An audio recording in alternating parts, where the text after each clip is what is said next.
Bonsoir amis internautes, heureuse de vous retrouver comme à l'accoutumée tey nag dellusiwaat nañ ci seen plateau espace public tey nag espace public bu spécial lay doon ndax du ma ci wéet man donc dama koy feggoo ak sama naataango Tange Tandian moom laay feggool bi les plateau lépp rek daal di tënku ci waxtaani actualité réew mi ma nuyu sama naataango ba noppi soog a ñëw ci ki ñuy dalal tey ci suñu plateau Tange ziar naa la. waaw Fatou maa ngi lay ziar di la nuyu di nuyu tous les téléspectateurs yi ñuy safoo di ñu seetaan actuellement en direct sur les deux chaînes Diaspora News TV VIP People TV mu doon ñaari chaînes yoo xamante ni xibaar yu wóor te dëggu la ñuy joxe donc am mbégteeg bànneex rek del soit ci entretien bi ñu fas yéene am. Aïcha jaajëfale ci la bu baax a baax comme ni mu ko waxee tey nag lu spécial lañ leen andil VIP People moo daal di rek feggoo ak Diaspora News TV ñu daal di leen dégtal entretien bu am solo fas yéene nag dalal ki nga xam ne suñu naataango la itam di suñu doyen ci milieu journalisme di wuyoo ci turu Baba Aïdara moom nag la ñuy feggool ci bile plateau moom la ñuy jot tey daal di feggoog moom waxtaan ak moom lépp rek daal di tënku ci actualité kenn dootu ko présenté te dama koy bàyyi rek mu daal di nuyu mbokk internet yu VIP People waaye tamit yu Diaspora News TV monsieur Aïdara ñu ngi lay nuyu. maa ngi lay fay sister j'espère que yaa ngi si jàmm di nuyu sa auditeurs yi ak sa followers yi ci réseaux sociaux yi ensuite di nuyu le frère Tandian di ko aussi féliciter sur le travail qu'elle est en train d'effectuer avec channel am boobu di VIP People.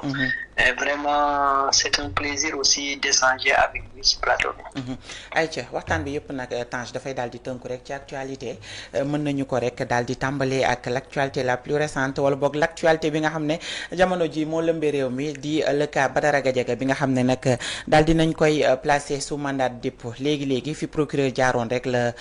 juge d'instruction bi moom itam daal di jaar la ñu gàll ci ndoddam nag di diffusion de fausses nouvelles discours contrainte aux bonnes mœurs waaye tamit li nga xamante ne moom mooy offense à une personne qui partage wala boog qui exerce les mêmes prérogatives que le chef de l'État waaye tamit am na boo xam ne daal dinañ ko ci gàll itam ci ndoddam dina réception wala boog incitation wala sollicitation de dons yi nga xamante ne en vue de faire une propagande la ngir nag daal di pouvant compromettre li nga xamante ne mooy la sécurité publique Tange loolu mooy li nga xam ne moom la ñuy toppee kii di Badara Gadiaga balaa ñuy joxe invité bi kàddu. waaw Fatou je crois que Badara loolu lañ koy toppee ñun ñëpp bi ñu xëyee loolu la ñuy jàngatoo. je crois que liñ ci waroon wax def ko ci ay analyse def nañ ko. donc dañuy bàyyi suñu doyen en tant que un sénégalo-américain. di un journaliste d'investigation di Baba Aïdara bi nga xamante ni tey jii mi ngi fi nga xamante ni maanaam mooy États-Unis et quand on parle États-Unis on parle d'état de droit quand on parle États-Unis on parle de liberté d'expression. on parle de liberté de presse tey à travers cette liberté de presse tey ñi gis ci depuis un certain temps. Il y a des voix discordantes yoo xamante ni ñu ngi leen di jéem a museler à travers l'espace public du Sénégal donc dañuy bàyyi suñu doyen rek mu joxe ay argument am comme mooy suñu invité. Aïcha ban taxaw seetlu nga ñuy àndil ci le cas Badara Gadiaga doyen. merci Tange ci li ma joxe kii bi encore merci une fois bon xam nga le cas de Badara Gadiaga dafay résumé ci li nga xam ni. dama ko yàggee wax le premier ministre dafa bëgg yore Sénégal ci yorin bi nga xam ni daf ko basé wu tourner que autour de l'affaire Adji Sarr. quand je dis daf ko tourner sur l'affaire Adji Sarr mooy képp ku wax ci mbirum Adji Sarr te li ngay wax nekkul lu nekk ci booram kooku dañ ko war a effacer kooku dañ war a dal ci kaw.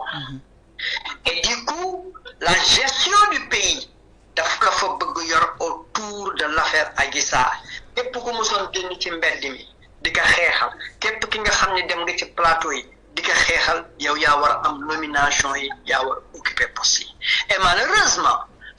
ñi ci daan nekk ci mbedd mi di rey seen bopp di xeex di ki nangam au niveau très limité ñoo ngi dem occuper yenn postes yi loolu moom mooy indi problème gestion bii nga am maintenant sur le cas Badara Gadiaga en tant que tel. Le cas de Badara Gadiaga c'est la suite logique quand je dis c'est la suite logique parce que dafa am ay arrestation yu fi am kooku dafay neex premier ministre bi ni arrêté ko dem na ci assemblée mu ni ñi fi nekk chroniqueurs yeeg yooyu dinañu leen effacer lan moo ci topp ñu gis arrestation yi nu mu jàllañoo gis fi kaawu ñoom Abdou Nguer ñu gis fi kaawu Moustapha Diakhaté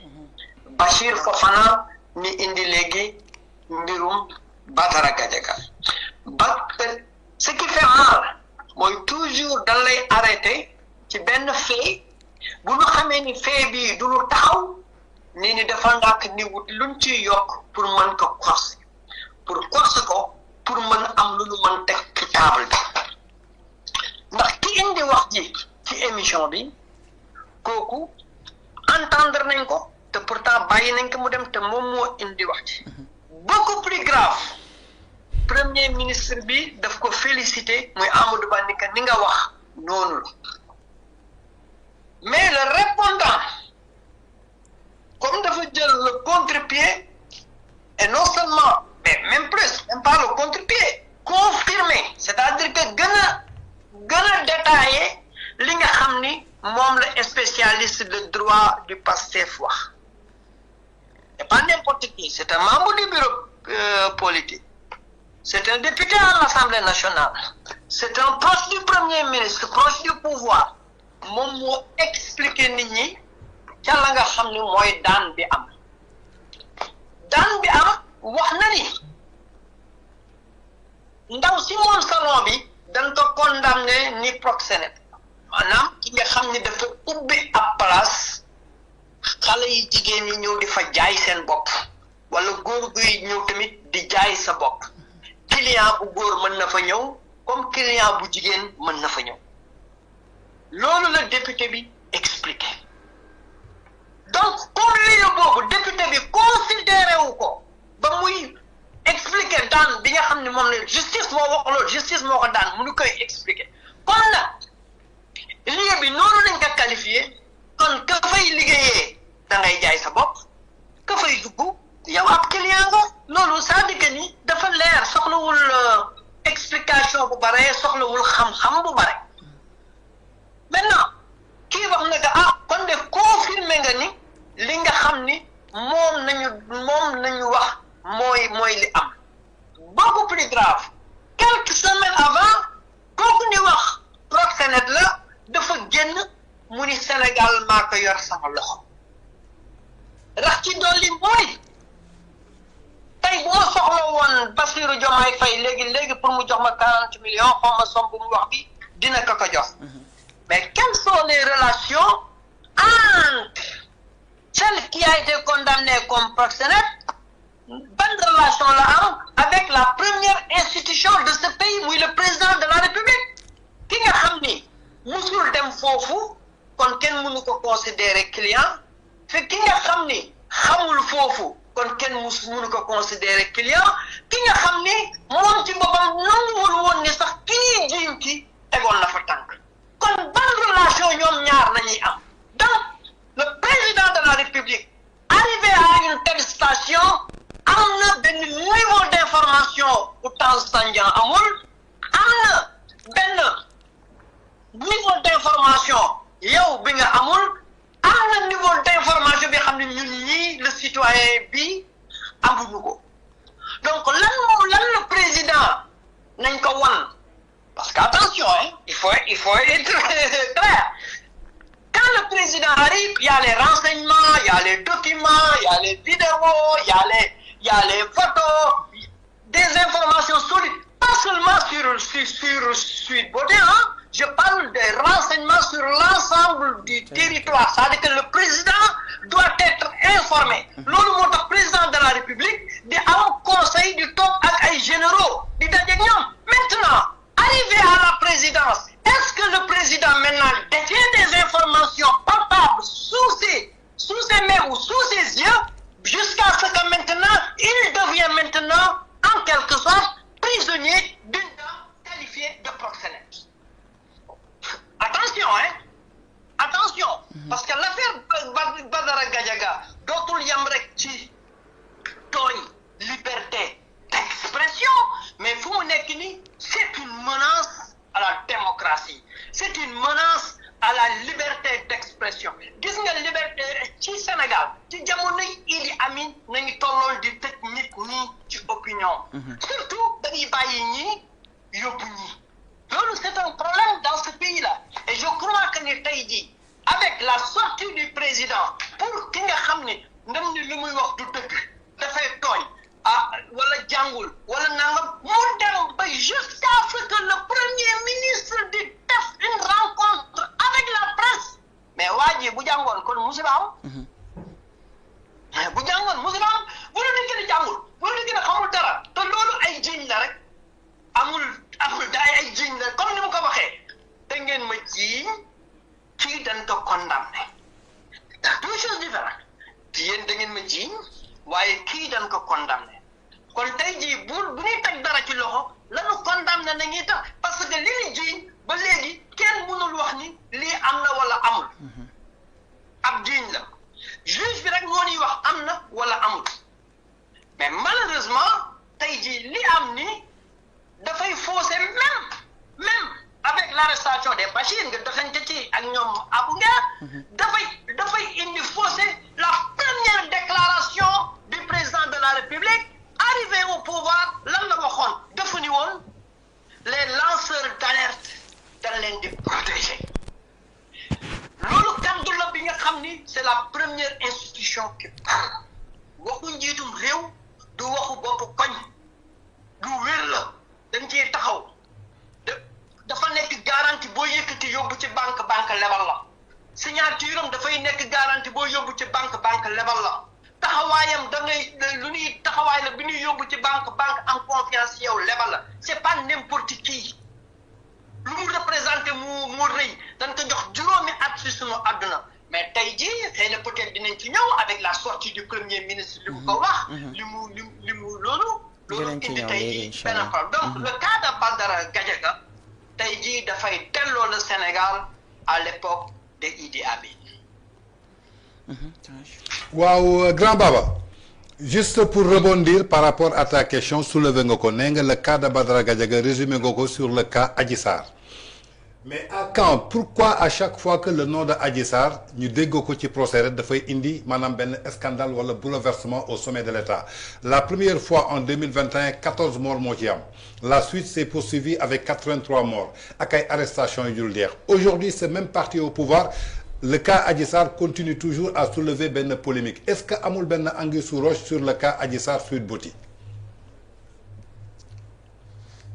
Effectivement Tange loolu la en fait parce que le cas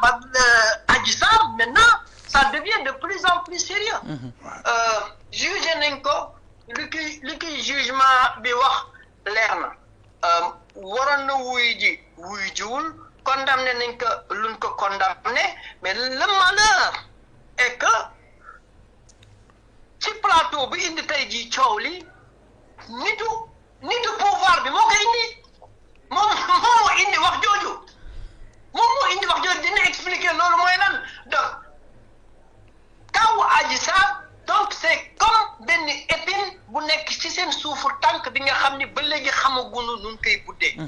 te à chaque fois que ni indi waxu Adji Sarr te moom fi mu nekk mu ngi fa nekk les opposants vont en revenir surtout que moom ay nitam yi ñooy am yenn maladresse yi di ki dellu si d'accord buñ ciy nekk di ki dellu si mais dañuy gën a ubbi une porte à l'opposition bi nga xam ni moom it day jóg di wër fu mu gën a méttee mu ko fay doon d'accord c'est aussi simple que ça d'accord l'affaire Adji Sarr tey jii avec condamnation wala arrestation wu Badara Gadiaga du def lu dul continuer de nourrir le débat dafay nekk di ko dundal donc dafay nekk cette sève nourrissante la bi nga xam ni mooy dundal li ni mel parce que ndaw si deewul mu ngi en vie mu ngi dans une certaine liberté de mouvement d'action et d'activité donc yoratoo contrôle am bu nekkoon sa réew nga ni nañ ko tëj fii nañ ko def naa mais yorewoo boobu contrôle ci nit ki donc léegi nag bu demee nag ba nga xam ne quand on évoque le sujet des citoyens libres des journalistes des chroniqueurs le Sénégalais lambda ni koy arrêté mais doo nekk lu dul di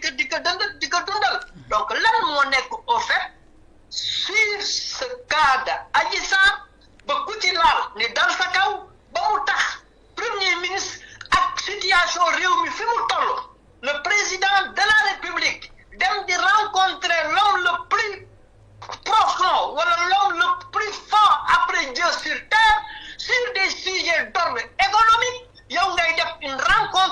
qui fausse tout. Comment ça fausse tout? Maintenant, dès qu'on parle du président de la République, en rencontre à la Maison-Blanche avec le président américain, aussitôt l'affaire Badara Gadiaga daf ciy topp, aussitôt l'affaire Adji Sarr daf ciy topp. Moo lay wan ni cette maladresse du Premier ministre qui toujours l'affaire Adji Sarr est en train de l'hanter. D'accord. En tant que journaliste d'investigation, en tant qu'un analyste politique ngay analyser profondément tey ban analyse nga ne mën defal ci décision de justice bi nga xamante ni jël nañ ko tey ci kaw Badara Gadiaga bi nga xamante ni li taxoon ñu topp ko débat télévisé la boo xamante ni c'était entre un homme politique et un chroniqueur bi demoon ci diffusion contrainte aux bonnes mœurs ba tey jii moo am yeneen chef d'inculpation yoo xamante ni teg nañ ko ci te bokkul woon tey ci li nga xamante ni mooy procès verbal bi tey quel est le rôle de la justice bi nga xamante ni tey mooy socle fondamental boo xamante ni tey jii sur liberté d'expression ci la war a reposer wu muy cette justice et aujourd'hui cette même justice ñoom ñoo tranché jël Badara Gadiaga bi nga xamante ni ñëpp jàpp nañ que c'est un otage politique alors que justice tey taxawaay bi mu ci am tey yow ban jàngat nga ci am. waaw xam nga déjà justice bi tey sénégalais bu mu neex mën nga tëb nga critiquer boobu justice. Et tu sais pourquoi? parce que moom premier ministre bi ci boppam.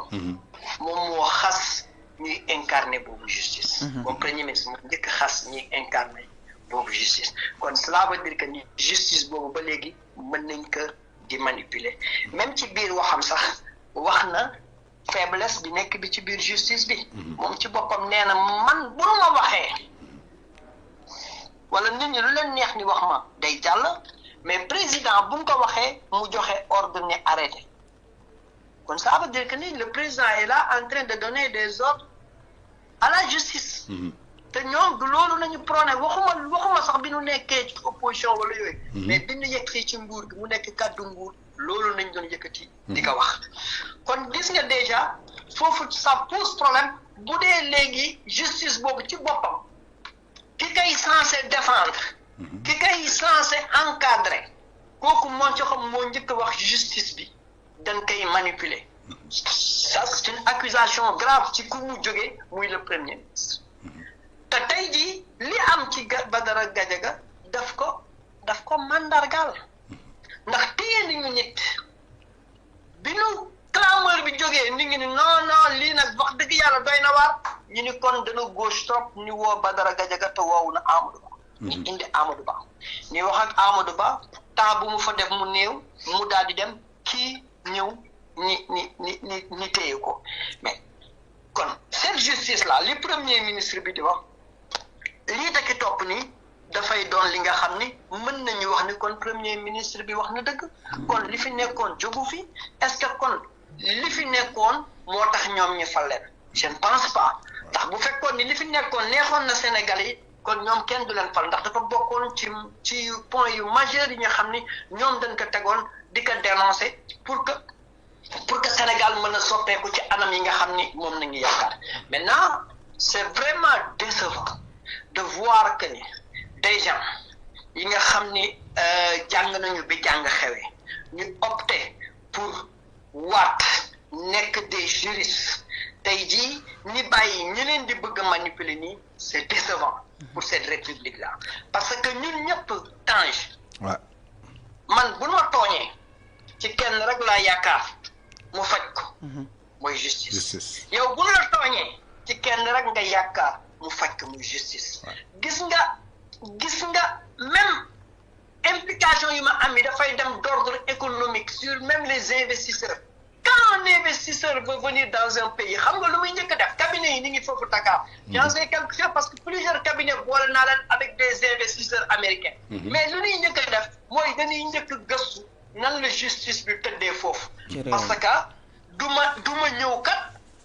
ma ñëw kat def fa sama alal te buñ ma tooñee ni jàpp justice bi manipuler que du ma leen neexee déedéet loolu na ngi njëkk a assuré wu ndegam justice tëddee nañ njaaxaanaay ci dëkk boobu justice bi lan lañ fi wane ni wane ay exemple ñu ni ci procès nangam lii ak lii am na ci investisseur nangam lii ak lii am na léegi investisseur bi soogay ñeme donc l'affaire Badara Gadiaga la manipulation de la justice et le désir du prince dafay sax faire peur à ces investisseurs pour ñu ñëw investir ci dëkk bi kon en conclusion la justice s'est laissée faire parce que ki nga xam ni moom ci boppam moom nañu topp bëgg-bëggam mu naan dafay effacer chroniqueurs yi et cetera ñooñu kooku ci boppam moo wax justice bi système bi mu ngi fi ba léegi bi muy xas justice boobu rëccul ci moom. donc le cas de Badara Gadiaga dina gën a exposer cette justice dina gën a indi tiitaange ci askan wi et en même temps ci ñi nga xam ni bëgg nañu ñëw indi seen alal liggéey ki ci réew mi. d'accord les investisseurs. juste rek pour rebondir par rapport à cette justice ak par rapport ak tey li nga wax ni que le chef de parti du PASTEF dafa génn dëggal ni que li fi amoon ci justice ñu ko doon xeex ba tey moo fi nekk mais tey suñ ko simuler ak le cas de Badara Gadiaga est-ce que du am incohérence par rapport à ses propos parce que dafa ne moom saa yuñ ko waxee président du ko régler te xamul ba tey jii lu tax du ko régler te président suñ ko waxee mu régler ko tey mën nañ jàpp ni kaawu Badara Gadiaga maanaam li indi coow li ci turam la jógee le cas de Moustapha Diakhaté ci turam la jógee le cas de Abdou Nguer ci turam la jógee te ñëpp jàpp nañu que tey jii justice boobu dafa utiliser ay faits yoo xamante ni pour charger la personne tey est-ce que moom propos yi mu yëkkati barki démb ci conseil national bu parti Pastef amul li nga xamante ni maanaam mooy incohérence par rapport ak lu ñuy gis parce que quand Badara Gadiaga est en prison parce que moom la tudd te justice faj na ko Abdou Nguer moom la tudd te justice faj na ko Moustapha Diakhaté moom la recadré ci protocole te justice faj na ko Ablaye Ndiaye moom la tudd tey mi ngi ci kaso bi d'autres personnes yoo xamante ni purgé nañu seen peine génn Assane Diouf mi ngi ci kaso bi tey est-ce que amul incohérence wala manipulation jëmale ko ci propos yi nga xamante ni dégg nañ ko barki dem est-ce que justice bi nekk di ko exécuter lépp loo xamante ni désiram la. Ça te conduit directement que sa conférence c'était juste pour aller taper sur le président. effectivement. amul leneen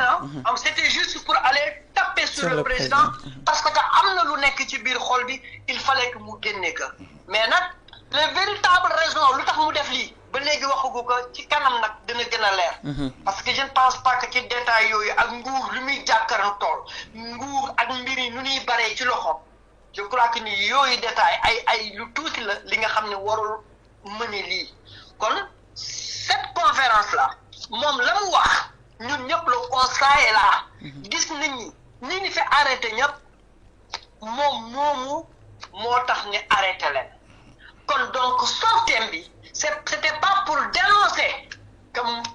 dénoncer ni moom kenn du ko kenn ñu ko fi tooñ kenn du leen wax dara mais c'était benn bunt wala benn kii bu mu doon wut pour mën tirer sur le président c'est clair parce que apparemment le président gisaguma boobu attaque dëgg-dëgg bu am ci moom ki nga xam ne moom mooy attaqué moom la ñuy delloo riposte dafa bëgg di attaqué te kenn du ko attaqué te gis nga réew mi bu dee noonu la ko bëgg yore dafay sonnal boppam na préparé ay kaso yu bari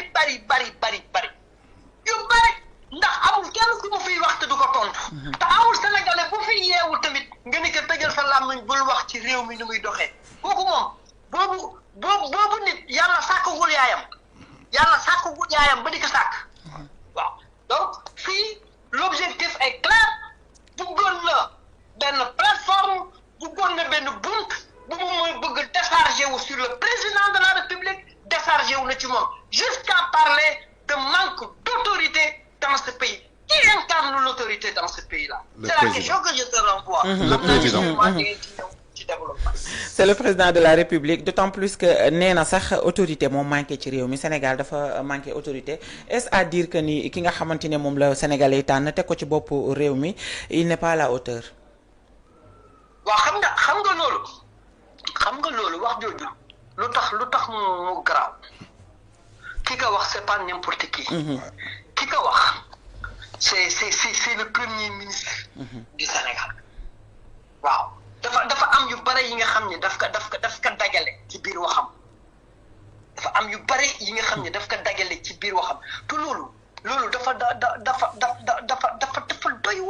doy waar pour réew mi au fait dafa doy waar ci réew mi nu mu taxawee parce que bu ñu delloo sur les points yi nga xam ne moom wax na ko mais après toi tu te poses des questions que ñun on est dans quel pays bu fekkee ni dafa ni bu ñu waxantee dëgg réew mi amul autorité kan moo koy wax moom mon premier ministre. Mais attention. Mais déclaration Ousmane Sonko boobu lu muy wax dafa bare. lu muy wax mooy c'est l'échec de l'État. C'est l'échec de l'État. waaw échec bu garaaw lay wax noonu sans rendre compte en fait waaw parce que bu nee moom ñooñu nga xam ne ñoom ñooy incarner l'autorité mooy kër gi amul kilifa le pays n'a pas d'autorité loolu c'est un aveu et c'est inquiétant pour ce pays-là bu fekkee le premier ministre moom mooy considérer que ce pays-là amul autorité donc du coup il signe complètement la faillite de l'État bi nga xam ne moom moo censé incarner ko mais attaque boobu ça vise qui mais doyen grand baba tey suñu nee le chef du gouvernement c'est lui qui doit développer la politique définie par le président de la République moom dafa taxaw incarner que carrément qu'il est le chef du gouvernement li mu bëgg mooy am tey ci réew mi tey su taxawee dénoncer problème d'autorité est-ce que moom il n'est pas inclus dans ce problème d'autorité donte Diomaye est le chef suprême de la nation il est le président de la République et on entend rarement le président de la République prendre des décisions même en cas de décret c'est lui qui contredit les décrets le cas de Samba Ndiaye était là le cas de sa déclaration de politique générale était là le cas de la dissolution de l'Assemblée nationale de la dissolution du Haut Conseil des collectivités territoriales il a devancé le président de la République par rapport à ses dires et ça s'est concrétisé tey est-ce que su ne benn défaillance au niveau de l'autorité de l'État moom lan moo ci part de responsabilité pourquoi il se désengage dès maintenant moom dafay wax sans pour autant mu rendre compte muy rendre compte ci la muy wax moom laa doon wax noonu ci sama commencement wax ma ni c'est inquiétant te lii moom premier ministre bi wax dafa wane lu ñuy woowee la faillite de l'État bu nga xam ni moom moo censé incarner cette autorité-là donc def naa benn article ma ni cette attaque vise-t-elle le président son propre ministère moom premier ministre bi l'armée la justice les forces de l'ordre lu wérta am mooy waxam bii dafa démolir carrément li nga xam ni moom nañuy woowee la cohésion républicaine dafa démolir complètement l'architecture même de commandement au sommet de l'État la toj complètement la toj léegi nag loolu dafa créer un précédent très dangereux Tange dafa mel na ni on a un premier ministre qui entre en rébellion contre sa propre chaîne hiérarchique dafa dem en rébellion contre le président parce que mu ngi naan ka amuloo kër gi amul kilifa lu tax moom mu génnee ci boppam dafa ne ngeen bàyyi ma gouverner dès sax mu ne nañ ko bàyyi moomu gouverner kon yéen ñii yéen kii alors que ça fausse complètement ce que dit la constitution sénégalaise en fait. Ça contredit complètement ce que dit la constitution sénégalaise. Et c'est ça pour te dire que ni le mal est profond parce que bi mu ko waxee après li mu ko enchaîné moom mooy problème bi parce que dafa ni nañ ma bàyyi kon mu gouverner mais en fait qui gouverne on peut se poser légalement des questions que ni qui gouverne dans ce pays-là. Qui gouverne dans ce pays-là. Maintenant de stabilité. C'est-à-dire que ni yu mu créé dafa bare. Et c'est ça le malheur sur la sortie de ce premier ministre. En conclusion, tu peux dire que le premier ministre est-ce qu'il n'a pas besoin d'aide psychologique parce que c'est quelqu'un bi nga xam ni dafay wax lii 30 secondes après mu démentir boppam. ma ngay wax ñeroon saaga 30 secondes après il qualifie une bonne partie de la société des civile Sénégalais de fumier. yow yaa ngi dara ngi saaga yow 30 secondes après yaa ngi saaga nit ñi. doy na c'est waar. extraordinaire. c'est que ça devient un cas clinique bi nga xam ni réew mi war nañ ko xoolaat tànk. d'accord alors. vas-y Fadi. alors balaa ñuy ñëw ci digganteem ak société civile parce que comme li nga wax léegi rek message bi mu lancé jour boobu dafa bëri ay branches yu bëri yoo xam ne mën nañu ci sukkandiku pour waxtaan si bëgg naa ñu ñëw ci retour bi nga xam ne daanaka annoncé na ko mbirum jëlaat mandat wu député est-ce que dafa am message bu mu bëgg a lancer les Sénégalais parce que gisoon nañu aussi jour ouverture li nga xamante ne mooy 15e législature bi mu ñëw déposer lettre de démission est-ce que c'est possible qu'un député démissionne de son poste de député ba pare toogaat ci ay biir waxam mu ñu dégg ko mu ne su fekkee liggéeyam doyul président de la République na ko bàyyi moom dina demaat ci assemblée récupérer siège am. waaw loolu mooy menace bi nga xam ne daf ko teg ci boppu président bi au fait pour wan que ni man fii boo ma fi jógee man am naa beneen pouvoir bi nga xam ne mën naa ko utiliser contre toi. mooy la majorité. ñooñu man nañuy topp mooy man boo ma joxul place bi nga xam ne danga ma fay nommer man sénégalais yi fal nañ ma donc le pouvoir de député danga ko fal maintenant démissionné na suspension la ak lu mënti am déjà li mu wax wan na carrément le président que dew ma damay xaar nga dàq ma dem assemblée pour te rendre la vie difficile message bi dafa leer bu ma démissionné waaye ba ma dàqee am naa fu may dem di la rendre la vie difficile. Il y a un problème d'abord de cohésion pour l'intérêt de ce pays-là. Ça pose déjà problème. Menace bi dafa leer. Avant ma ubbi benn parenthèse le manque de respect mu ngi démarrer président bi di tukki nga ni gungewu ko président bi di ñëw nga ni jëli accueillir ko nga jógee ci loolu nga def conférence de presse daal di dal ci moom c'est-à-dire que ni diggante boobu xoola ku ko muñ mu continuer rek ça veut dire que ni am nga loo bàyyi ci sa autorité te loolu boo ko bàyyee sa autorité rek mooy faiblesse dafay am te faiblesse bi bu amee dafay répercuter ci nation bi dafay répercuter ci république bi maintenant son retour à l'Assemblée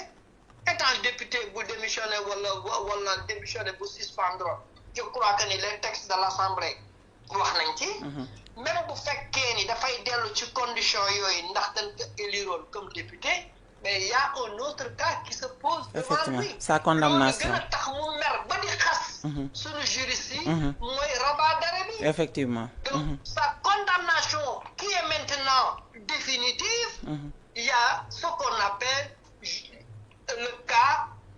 Barthélémy Dias on ne peut pas l'appliquer sur Barthélémy Dias et ne pas l'appliquer sur lui le député effectivement Ousmane Sonko on ne peut pas ne pas l'appliquer moom non démissionné wul daf ko suspendre non suspendre wul dafa démissionné waaye loolu yëpp bu ñu ko tënkee ba borom xam-xam yi sottee ko wax lépp mooy est-ce que député bii nga xam ni rabat d'arrêt bi dañ ko rejeté est-ce que mën na toogati ci kanamu askan wi di leen fa toogal ndaxte kat dafa am lu mel noonu dañ ko fi teg ci ndoddu ki fi nekkoon maire Dakar donc en aucun cas ces menaces là dafa am fi bi léegi nag bu ko nguur gi nangulee loolu mooy c'est-à-dire que ni ci lii ñu toll nii mooy xëpp nañu république bi ndoxum sebet bu salte bu mu taga nangulee nag mooy sotti nañ ko ndoxum foofu d'accord doyen tey dañuy ñëw ci li nga xamante ni soulevé nga ko léegi par rapport à manque d'autorité tey suñu république du Sénégal si Diomaye ne gouverne pas moom gouverné wul tey ça veut dire qu'on est en danger nga souligner beneen point mu jëm ci wàllu respect manque de respect weesuwul tey ce président du tukki nga ne gungewuma ko muy ñëw nga ne teeru jiwuma ko ba noppi nga def point de presse daal di koy attaquer frontalement tey moom ci biir discours am boobu mi ngi sàkku benn respect mutuel jëmale ko tey jii ci ñi nga xamante ni ay kilifa lañu dañu am jabar am doom am ay waajur alors que moom fi mu toogee di sàkku li nga xamante ni tey jii billet aller retour la muy le respect bés boo koy jënd da ngay jënd un billet aller retour. ki nga koy jox da nga ko war a delloo. effectivement donc tey ban posture la Sénégal taxawee par rapport à ces messages tey su dee président dàqu ko est-ce que du toog ci biir primature gàllankoor action président de la République. est-ce que tey bëggul président dàq ko mu victimiser wu ci kanamu sénégalais yi ne man maa ko joxoñ maa ko tànn tey jii. mu remobiliser waat basam comme ni mu defoon avec Macky Sall. tey jii ba sénégalais yi jàppale ko est-ce que du loolu du benn jeu boo xamante ni moom la ñu bëgg a contourner vers l'Assemblée nationale. ci dernière minute question bi dafa kii bi dafa coupé woon. dafa coupé woon. d'accord j'ai dit que par rapport li mu souligné.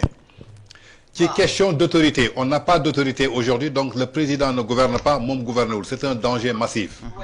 deuxième bi nga ñëw ci respect manque de respect notoire président war a tukki nga ne gunge woo ko président war a ñibbisi nga ne gunge nga ne teeru ji woo ko. troisième point nga def sa point de presse pour noyer voyage du président de la République ba noppi attaqué ko frontalement ba noppi menacé ko ci kaw du démissionné ma ne est-ce que tey ñàkk démission boobu justifié wul dafa bëgg a toog ci poste premier ministre am gàllankoor les actions du gouvernement pour que suba Diomaye su bëggee avancer dàq ko ba pare mu victimiser wu te ne mi ngi delluwaat assemblée nationale de ce fait que population bi mën a dal ci kaw Diomaye comme moom moo ko joxoñoon ba mu doon président de la République est-ce que du benn stratégie moo fa nekk en tant que un analyste politique ban lecture nga ñuy defal foofu. xam nga première lecture c'est une chance pour le Sénégal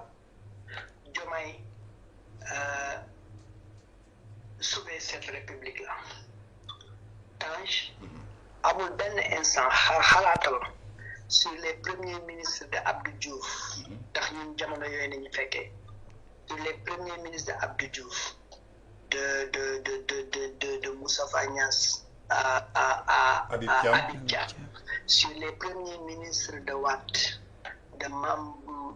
Bator à Souleymane Ndéné Ndiaye sur les premiers ministres de Macky Sall de Macky Sall de Abdoul Mbaye ak Sidi Kaba xalaat nga rek kenn kuy jóg rek di def bii mode de conférence xalaat nga rek ñooñu ñëpp ma fi lim kenn ki seen président bi di dem di def un voyage aussi important gungewu ko ndax daf ko mere xalaat nga rek mu tukki ba ñëw adduna bi yëpp tey di xaar bu wàcc see avion lan lay wax sénégalais par rapport à ce déplacement que ni premier ministre bi ni ko ñëw gis nga tey ji ci occasion bi lay wane l'autorité bu ko deful dafay confirmer manque d'autorité de Ousmane Sonko amul beneen mbir dafay wane ni Sénégal am na autorité wala mu confirmer que ni Sénégal amul autorité. Et c'est une occasion aussi pour ces juristes sénégalais, pour ces intellectuels sénégalais, de rendre un grand service à la République. Pour une fois, bu ñu toogee ci plateau yi bu ñuy wax ak askan wi ñu wax leen li nga xam ne ñooy dëgg mu bañ a am par parlon pour sauver l'image de cette République. moo leen di xamal kii menace bii mu teg ni bu fi jógee dafay dem assemblée na leer ci bopp yi mënutul dem assemblée. donc bu xamee ni mënutul dem assemblée déjà présent que ni borom xam-xam yëpp d'accord nañ ci li nu mel dina revoir sa copie. dellu siwaat nekkaat un premier ministre nommé mais pas un premier ministre élu par les Sénégalais. Les Sénégalais n'élisent pas un décret. président nañuy fal président bi daal di ñëw indi ku muy àndal ki wute nag dëkk bu mel na Amérique nga xam ne yéen ñaar yéen a falandoo yéen a yem même doole mënoo ko dàq. tant que mandat bi jeexul ndax yéen a ko bokk mandat bi yéen a ko bokk. dafa wute ak Sénégal li am donc tey jii Diomaye dafay ñàkk fayda ci kanamu Sénégalais yi rek wala mu am fulla ci kanamu Sénégalais yi amul beneen solution benn rek la. dafay am fayda ci kanamu Sénégalais yi wala mu ñàkk fayda ci kanamu Sénégalais yi suñu diggante ñun ñaar suñu diggante la waaye bu rek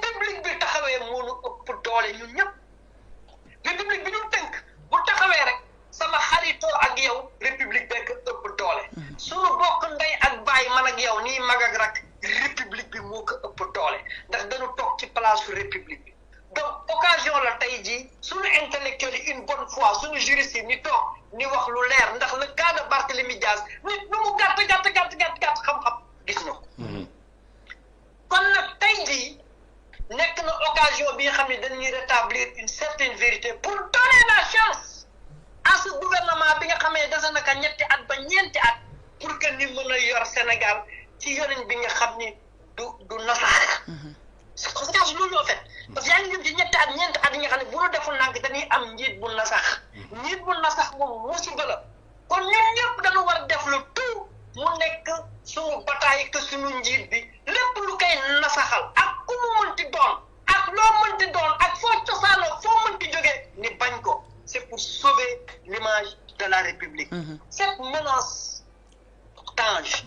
cette menace là c'est l'affaire de tout le monde la société civile la justice les forces de l'ordre les citoyens parce que yéen a jël nit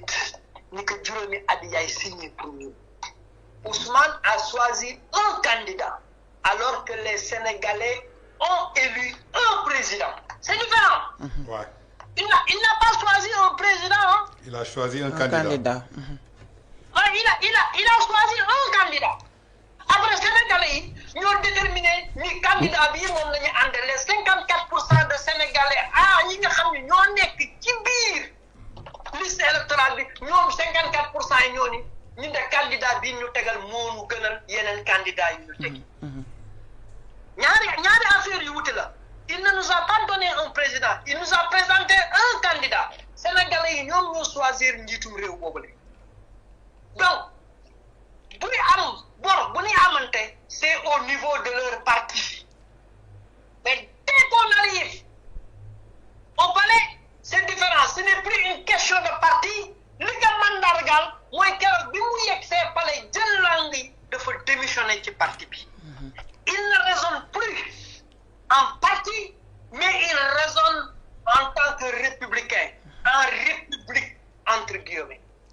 D'accord. D'accord. ba tey foofu laay rebondir ñëw tey ci li nga wax il faut que sénégalais yi xamal ni que mënatul dellu assemblée nationale mu doon benn bataille d'opinion bi ñuy gagné mais moom dafa mel ni ku anticiper bataille d'opinion bi parce que ci rabat d'arrêt bi ci premier jour bi la njëkk a def sortie te sortie boobu mi ngi pesé wu ci wàllu inéligibilité en 2029 alors que tey ñi jàng droit juriste yi ba ñu bokk ci moom xam na ni que loolu dafa nekk en jeu fii ba 2039 mu ñëwaat tey ci delluwaat assemblée nationale suñu sukkandikoo ci article 255 bu règlement intérieur bu assemblée nationale dafa ne le mandat de député n'est pas compatible avec une fonction d'institution au niveau de la république tey mu xam na ni que démissionné na wala suspendre na ko alors que moom dafa newoon dafa ñëw pour démissionner parce que am na beneen liggéey bi koy xaar est-ce que tey Barthélémy Dias jëlul le devant lui qui l'a menacé hier ne delloom assemblée nationale mooy ñoom ñoo fay ànd wala effectivement ñu fa daal di koy déjjiti est-ce que Barthélémy Dias jëlul devant bi allo allo allo ah d'accord maa ngi am bi nga est-ce que Barthélémy Dias jëlul les devant voilà par rapport ak tey jii li mu wax ni que su nammee dellu assemblée ñoom ñaar ñoo fay ànd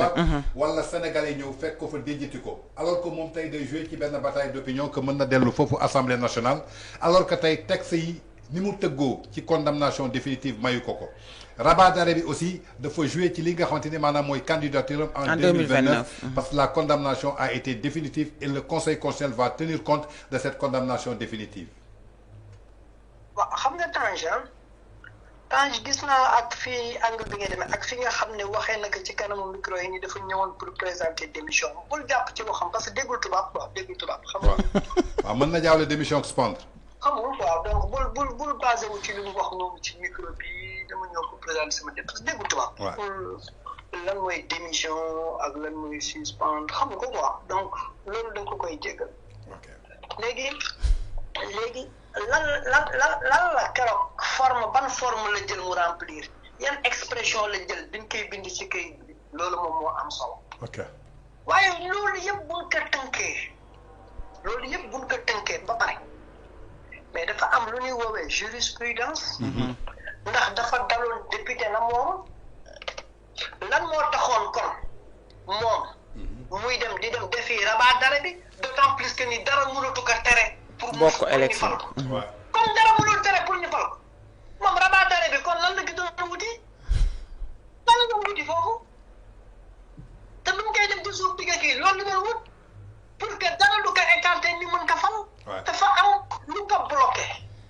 mbir mi dafa dellu si waat ci boppam mooy li ñuy wax yéene borom ma ci fanaan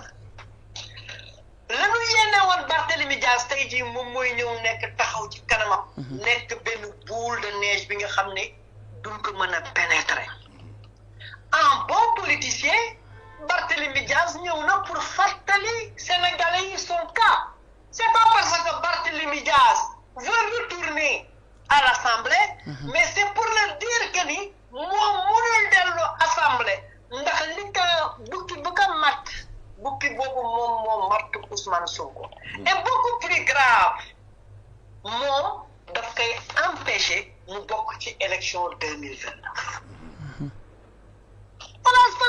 ce qui fait mal au fait coow ci justice bi ak ci nangam yëpp daf ko métti et maintenant bu forcé woo pour ni dafay dellu assemblée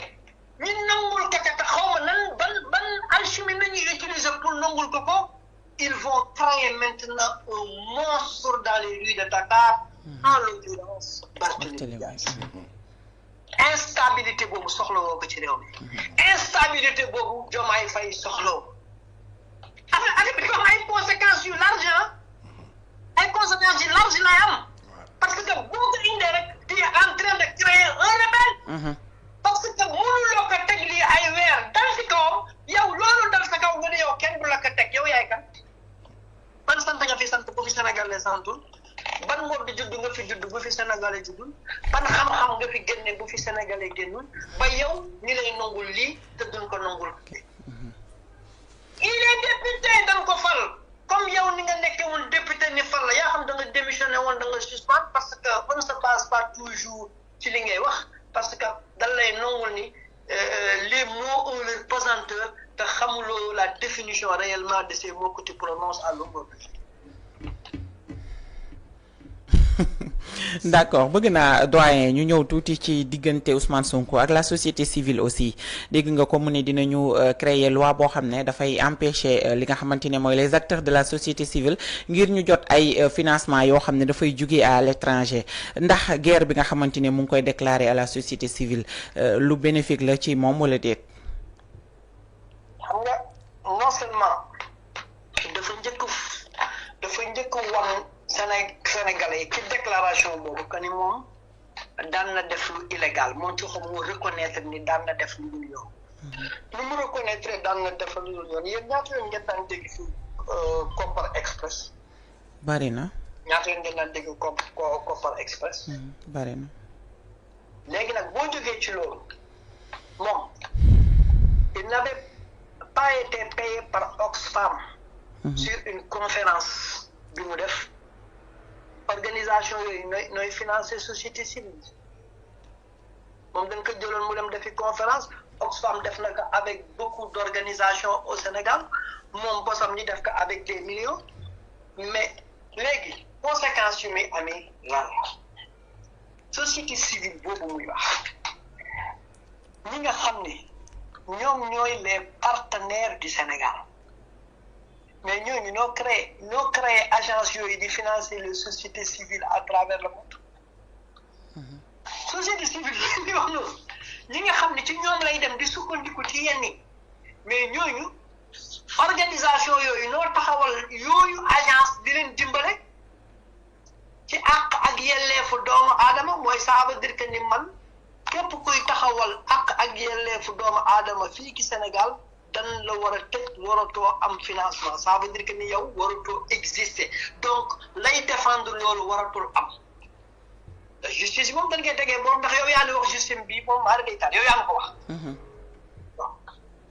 donc il ignore que organisation yooyu bañ nañ ko ba seen puissance ak ñi nga xam ne ñoo leen di dimbale dañ leen di boole sax bu élection amee ci àdduna bi ci Afrique mi nga xam ne toujours élection day am problème dañ leen di jox mandat ñi dem di surveiller ji da ngay gis ñoom Alioune Tine ni leen tey jii boole nañ leen ci superviseur Nations Unies boole na leen ci pour les élections au Tchad wala au Congo en Namibie et cetera donc ça veut dire que ni mesuré wul loolu yëpp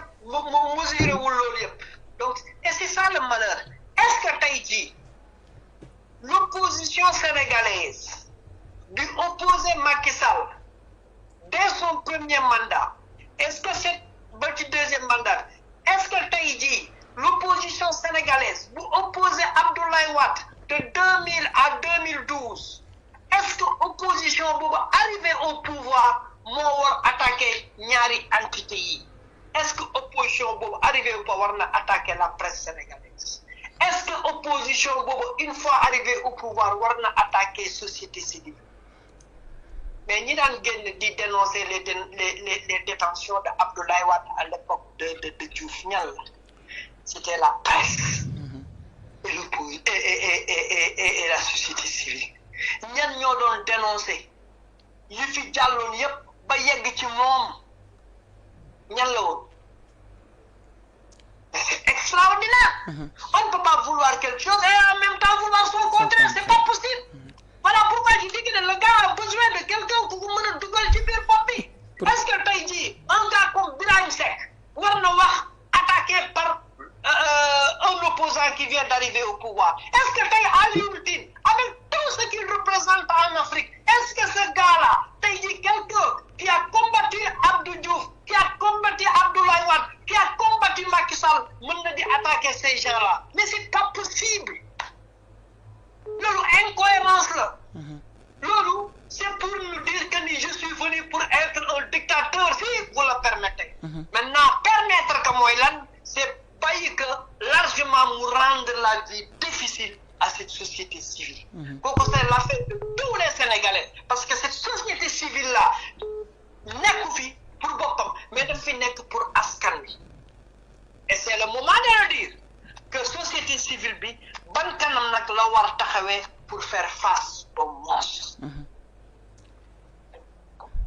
am na solo alors Tange. waa doyen tey fi nga ñëw noonu ci société civile bi si lay ñëw. quand on nous parle de société civile tey yaa ngi États-Unis ce sont des organisations non profit gouvernementales et quand on parle de liberté et de démocratie société civile daf ci am pàcc tey la presse daf ci am pàcc parti au pouvoir am ci pàcc l'opposition am ci pàcc tey ñu gis ni que mu yëkkati ay kaddu aussi attaqué ko société civile wax nga ko léegi ci sa biir wax donc il est venu pour imposer sa dictature est-ce que il n'est pas en train d'installer li nga xamante ni maanaam mooy doxal dictature ci réew parce que quand on dit que dañuy interdire les financements yu jógee étranger pour dugg ci société civile wax nga ko léegi moom ci boppam dafa firndeel ni que mi ngi doon def lu illégal alors que tey Sénégal dafa ratifier ay conventions ak organismes internationaux lu ci mel ni tey ay les conventions des droits de l'homme lu ci mel ni tey les Nations Unies lu ci mel ni tey OMS te ñooñu ñëpp nekk ci ginnaaw société civile pour ñongal démocratie tey ak saaga bi nga xamante ni yëkkati na ko comme on dit que les mots ont leur sens dans le contexte quand un chef de parti jóg yëkkati benn mot terme fumier alors que moom fi mu toll mi ngi bañ injure jëmale ko ci njaboot tey ni mu amee doom bu mën a am jabar Alioune Tine noonu la ko amee tey yow ban lecture nga ñuy defal ci loolu xam nga kii Tange waaw dafa am li nga xam ne moom la tubaab bi di wax wala wolof ni ko sëpp la ko bët la ci biir da nga am un premier ministre bu ñëw ci ndawu askan wi il n'a pas singé Albert Camus qui disait la liberté n'est pas l'absurde droit de tout dire mais elle est le jugement qui permet de distinguer ce qu'il convient de dire mu toog ci suñu assemblée bi Saint-Géoul Voltaire qui a dit que je ne suis pas d'accord avec ce que vous dites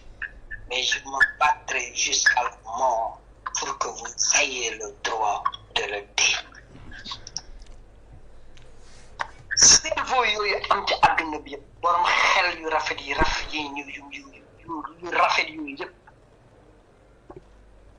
ñu koy jàngal suba ak ngoon ñu nekk référence ci àdduna bi indi sur les Africains nga jaar de Abdoulaye Wade bi la jege nga jaar de Nelson Mandela entre autres ñooñu ñëpp nga bàyyi leen devant l'Assemblée tu nous fais vivre Idi Amin kooku wan na la boppam nga bàyyi esprit brillant yooyu yëpp ak lu ñu wax ci liberté d'expression lu ñu wax ci démocratie et tout nga indil ñu Idi Amin Tange leneen lan nga bëgg ci tu toog ci kanamu askan bi di fàttali nit ñi li Idi Amin waxu loolu lu Albert Camus wax waxu loolu lu George Orwell wax waxu loolu lu Noam Chomsky wax waxu loolu lu Voltaire wax waxu loolu lu Mandela wax nga indi lu Idi Amin mais kii war na la boppam Tange kii war na c'est-à-dire amul beneen explication bi nga xam ni di mën nañ ko di wax parce que ki mu indi ci ndawu askan bi moo leer kooku dañu xam lan la nekkee woon ci àdduna bi Ouganda ce n'est même plus un débat ça que le gars-là est là pour imposer une force bi nga xam ne dafa yaakaar moom rek moo ko détenir dans ce pays-là et que xamul ni yorewul force bi képp ki nga xam ni da nga jóg ngay xeexal askan wala ngay wax askan wi li nga xam ne daf koy dëgëral ci koom-koomam daf koy dëgëral ci suturaam daf koy dëgëral ci libertéem askan wi dina la topp ba keroog ñuy gis leneen askan wi bu ñu gisee leneen di nga xam ni kon moomuloo askan wi li nga doon wax rek ni ñu gëm mais bu la gisee ci biir terrain bi mais Tange Ousmane Sonko bi mu nekkee premier ministre attaque yu mu amee est-ce que am na ko bi mu nekkee opposant non ñaata plateau nooy génn tey di critiquer l'action de Ousmane Sonko est-ce que bi mu nekkee opposant amoon na nga kenn sañul woon sax wax parce que ni li mu doon wax nit bu ko dégg da nga koy nangu nit bu ko dégg da nga koy nangu parce que lépp lu muy wax pour yow la da nga ciy gis sa bopp mais bi mu demee en activité gis nañu li mu doon wax dafa méngoo complètement ci ni nga xam ni moom mooy son comportement donc le gars il n'est rien d'autre qu'un dictateur bi nga xam ni dafa wér ci kanamu nit ñi il faut le dire c'est-à-dire que il faut le dire parce que mais xool leen Ousmane Sonko buy wax il est énervé te yow yaa ngi leen nguur te yow Sénégalais yi lan lañ la war a joxal ci lan mooy yow poste bi ngeen occupé mooy poste yi gën a kawe ci Sénégal amatul leneen lu ko gën a kawe lu la Sénégalais mën a jox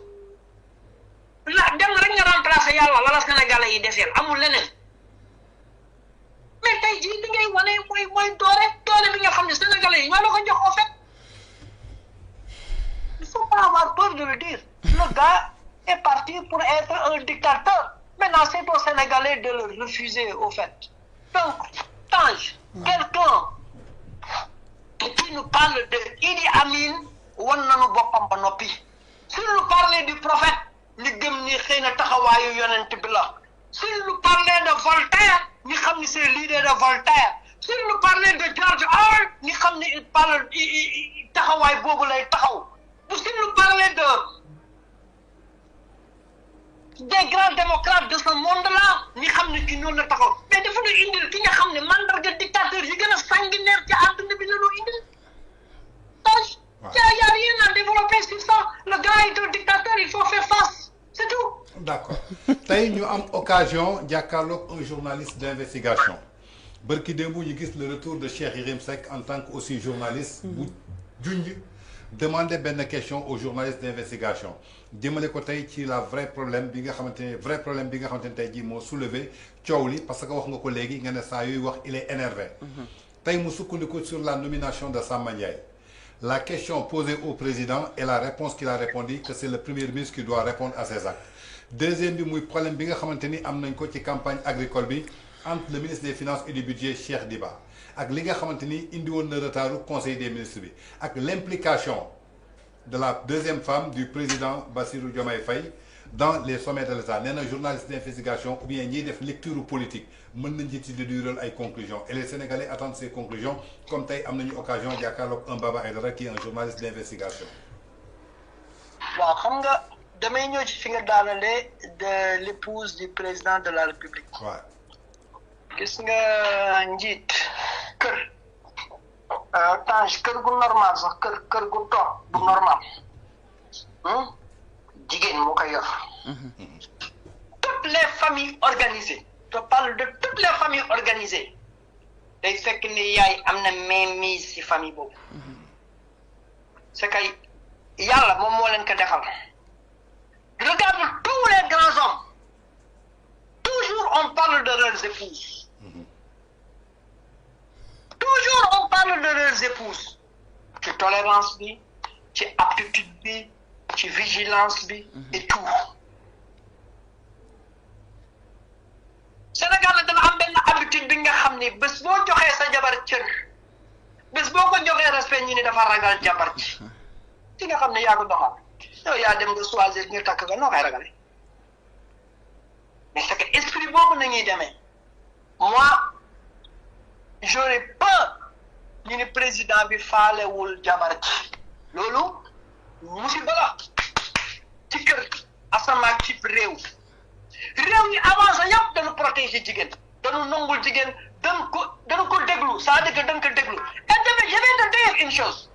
gis nga quand tu ouvres un business au Sénégal boo ko joxul jigéen business bi daam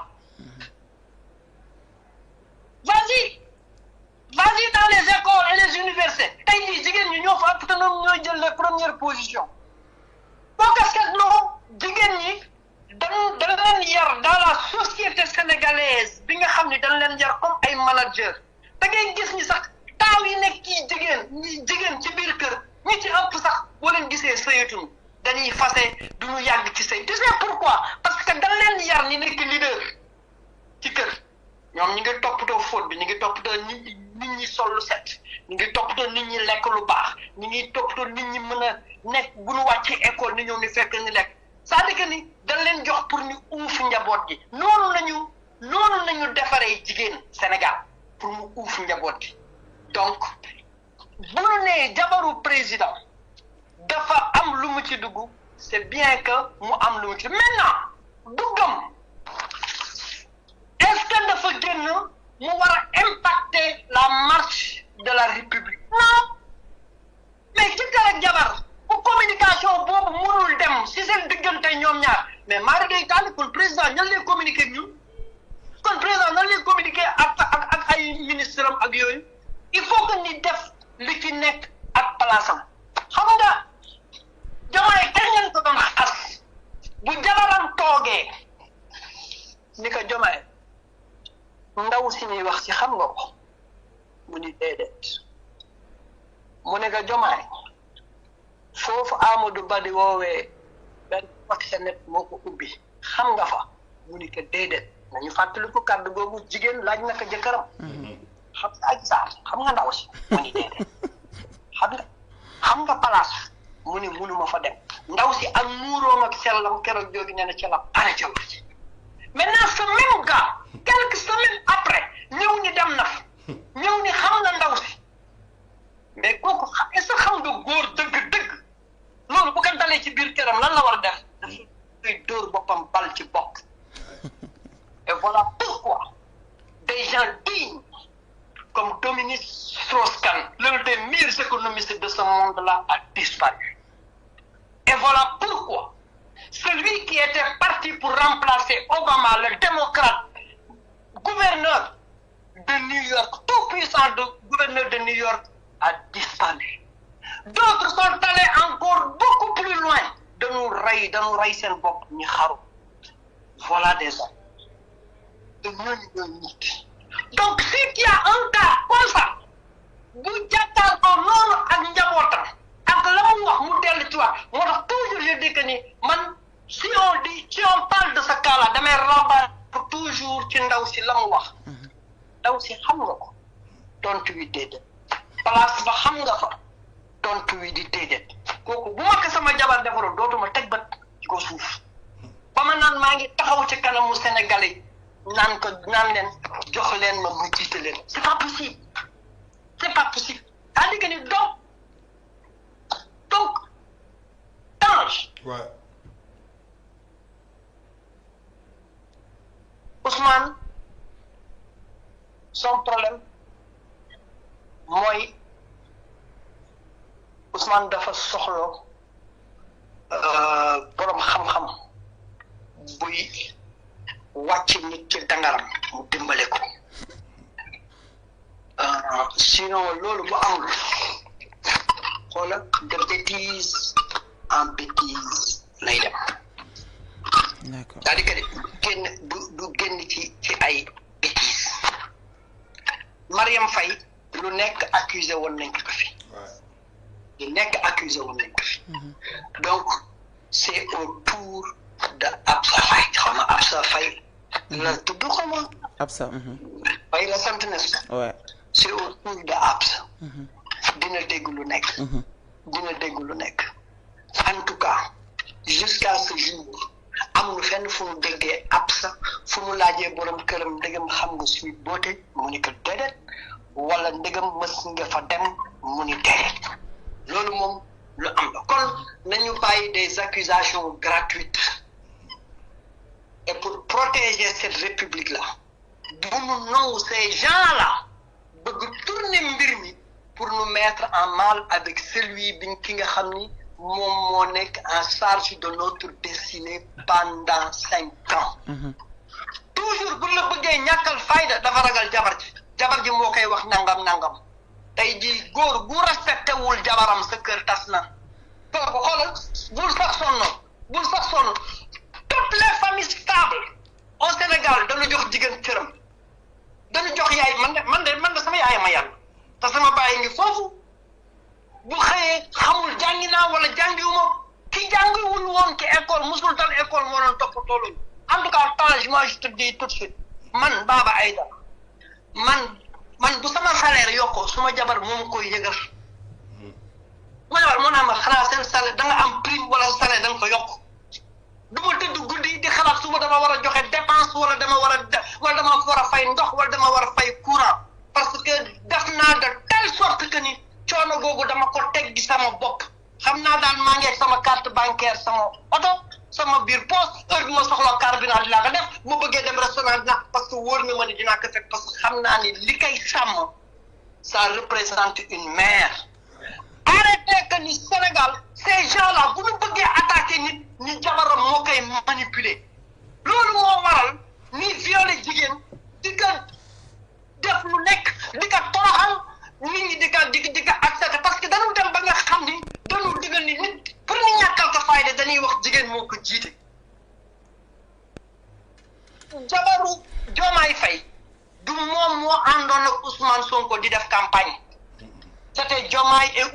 Diomaye et le Pastef ñoo doon def campagne donc cette dame là dañuy utiliser cette dame pour mën a ñàkkal fayda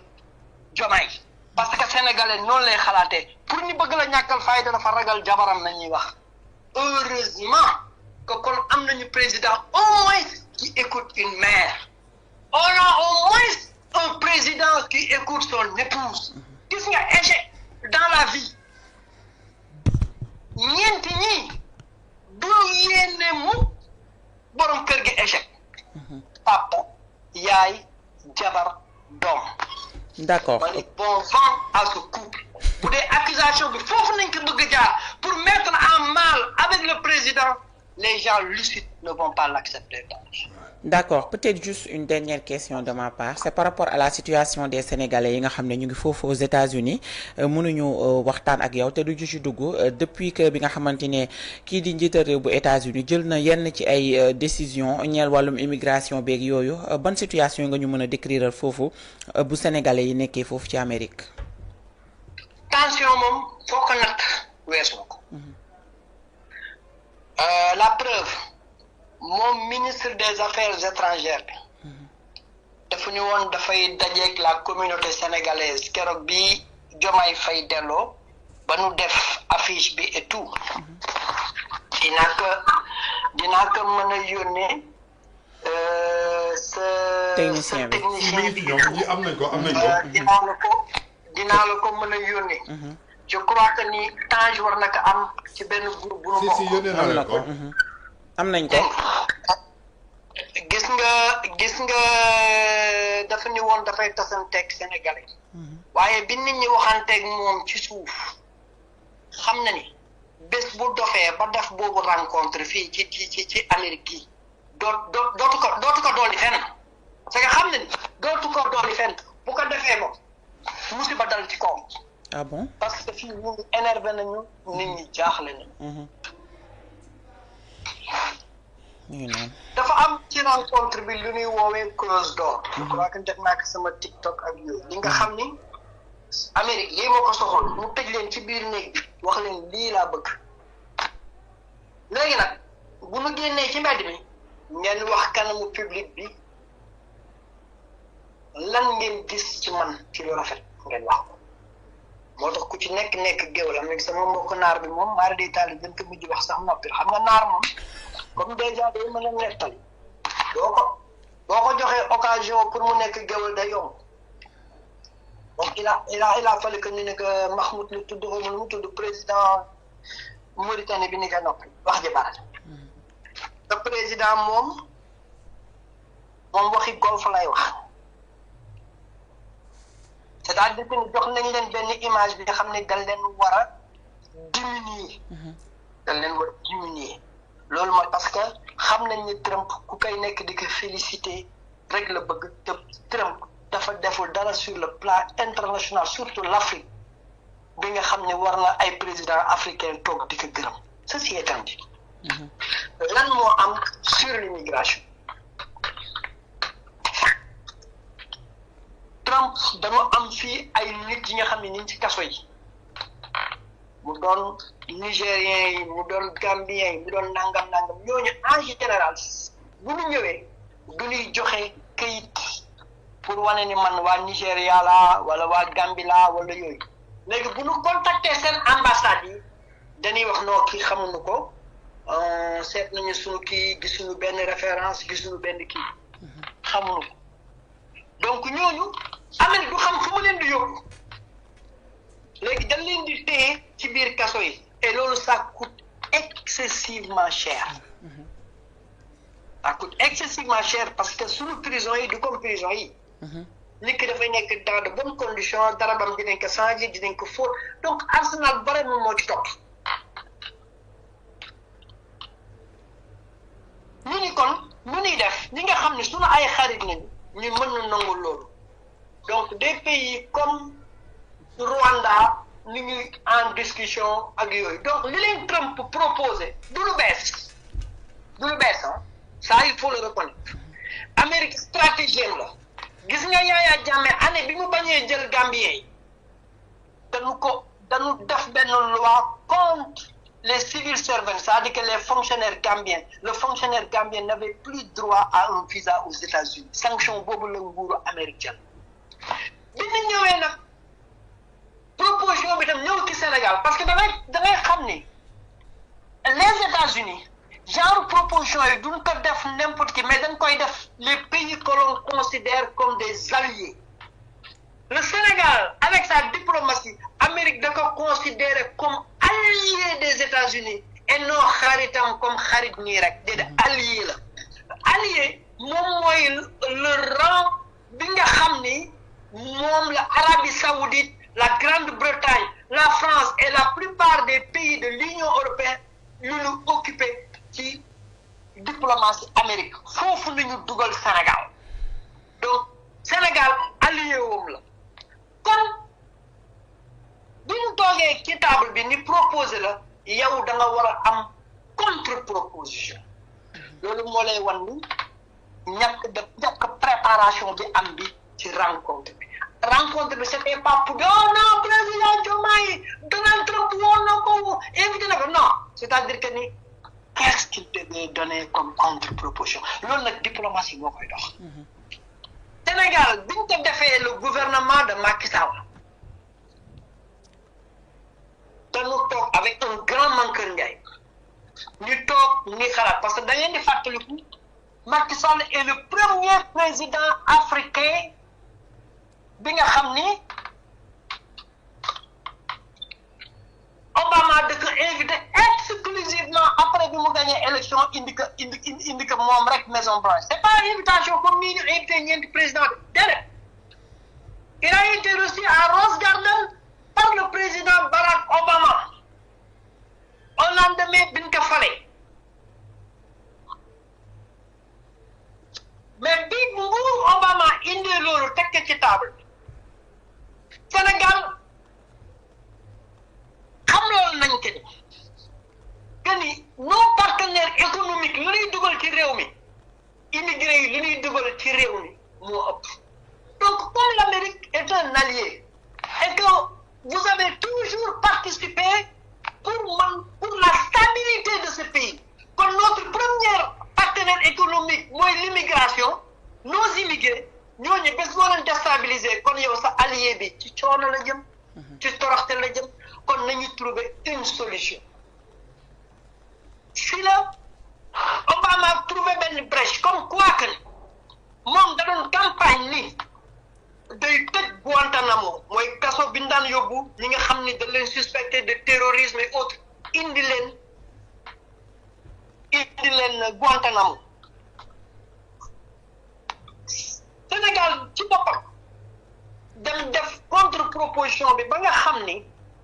Barack Obama war na tenir promesse de campagne am seet nu muy fu muy yóbbu yooyu prisonniers. Le Sénégal un pays musulman et un pays stable te Amérique nekk partenaire ci armée ci lépp ci défense et tout ñu ni kon Sénégal mën nañu defante ak moom loolu. Voilà ce que le gouvernement de Macky Sall a réussi ñu arrêter les déportations des Sénégalais waaye nag Obama dafa ni ko kon da nga ñuy dimbale ñu nit ci beneen pàcc yenn africain yu mënul kii nañ leen yóbbu Dakar bu ñu sonnee foofu bu ñu kii dem Sénégal si la ñoo Nigéria Niger Yaya Jammeh et les autres doon attaqué Macky Sall di leen saaga Macky Sall ni leen les États n'ont pas d'amis les États ont des intérêts te samay intérêt mooy protéger samay doom ndax samay doom ñooy sama premier partenaire économique li ñuy dugal ci réew mi keneen du ko fi dugal si nañu arrêté les déportations des Sénégalais ñi ci bare man dama ci gis des cas yu dul jeex ñii profité nañ ci ñii takk jabar ñuy am jëkkër ñuy jàngi dem profité jàngi defar seen këyit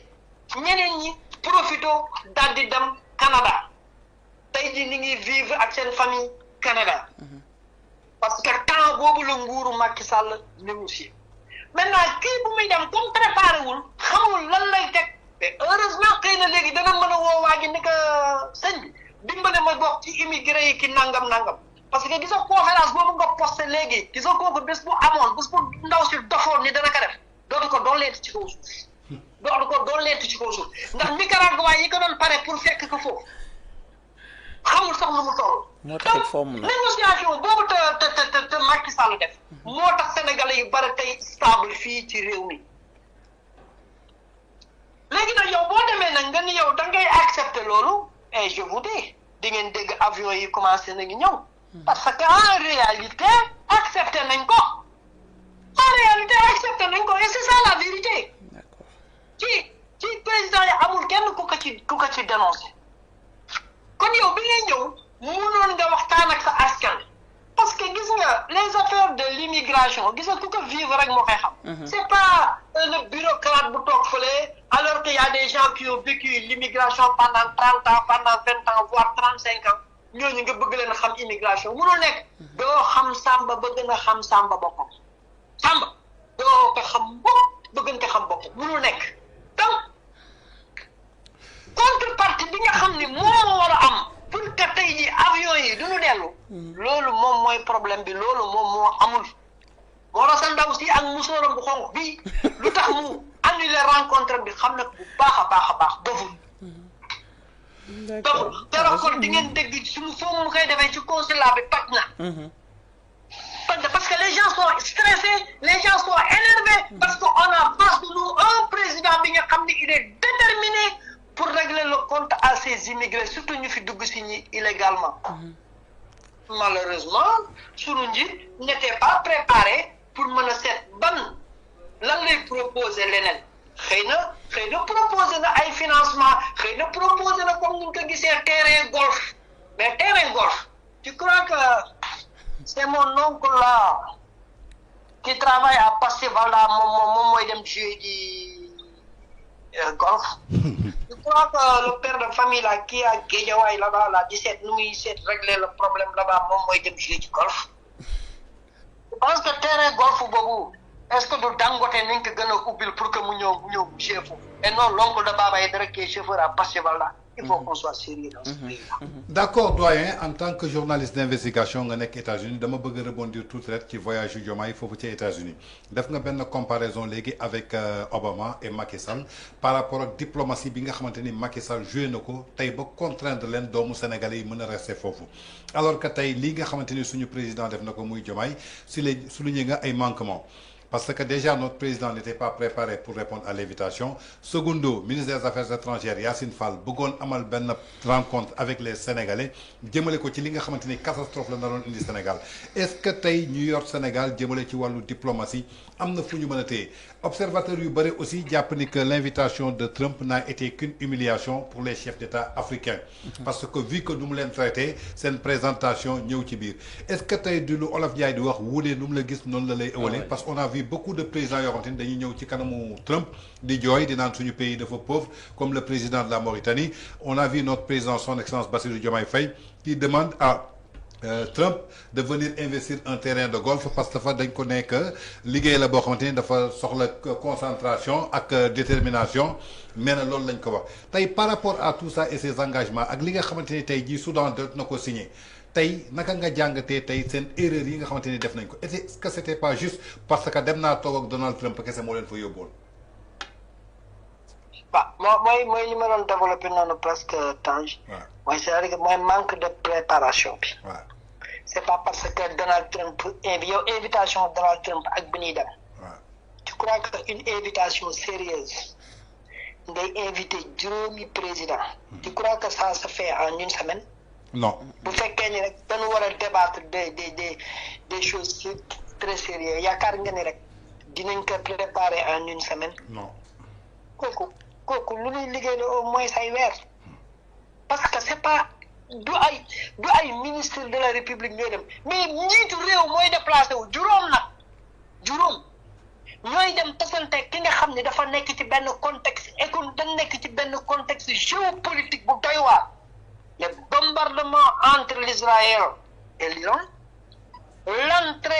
la pénétration de la Chine